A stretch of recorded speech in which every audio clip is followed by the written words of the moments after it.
কাজ করছি স্বাস্থ্য সুরক্ষা আইন, যেটা সেই স্বাস্থ্য সুরক্ষা আইনে এটাও আমাদের একটা আইটেম আছে। আমরা যেটা চিন্তা করছি যে চিকিৎসকদের ফিস থেকে সবচেয়ে, আমি যেটা মনে করি আমরা একটা সময় করে দিব যে চিকিৎসকরা রাত এটা পর্যন্ত রুগী দেখতে পারবেন, রাত 2টা, 2:30, 3টা পর্যন্ত রুগী দেখলে তখন কিন্তু থাকে না, পরের দিন ক্লাস নিতে হয় অনেক কিছু।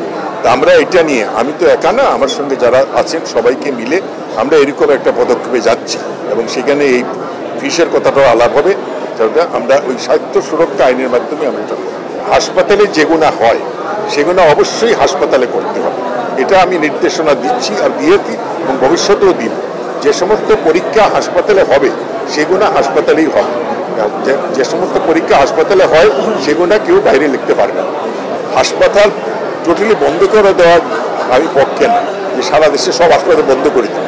আমার কথা হচ্ছে প্রপার মানসম্পন্ন উইথ প্রপার লাইসেন্স যাতে থাকে এবং যেগুলোকে আমরা মানে পরিদর্শনে যাই সেখানে বলে দেওয়া হয় যে তোমার এই জিনিসের ঘাটতি আছে, তুমি সেগুলো পূরণ করে আবার চালু করতে পারো।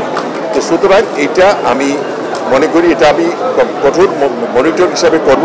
আরেকটা কথা বলি, এটা শুধু আমার একার দায়িত্ব না, এই যে আমাদের সংসদ সদস্য আছে বাহার সাহেব, আমি খুব খুশি হলাম যে উনি হাসপাতালে সবসময় এসে খুঁজ নেন। এটা কিন্তু সংসদ সদস্যরাও যদি তাদের এলাকায় যে সমস্ত প্রাইভেট ক্লিনিক এবং আছে এগুলো যদি কোনো অনিয়ম হয়, ওনারা যদি এগুলো মনিটর করেন আমাদেরকে জানান, তাহলে আমরা এই অবৈধ ইয়েটা বন্ধ করতে চান। মানুষের জীবন একটা, চলে গেলে আর ফেরত আসে, সুতরাং সেটা কিন্তু বুঝতে হবে।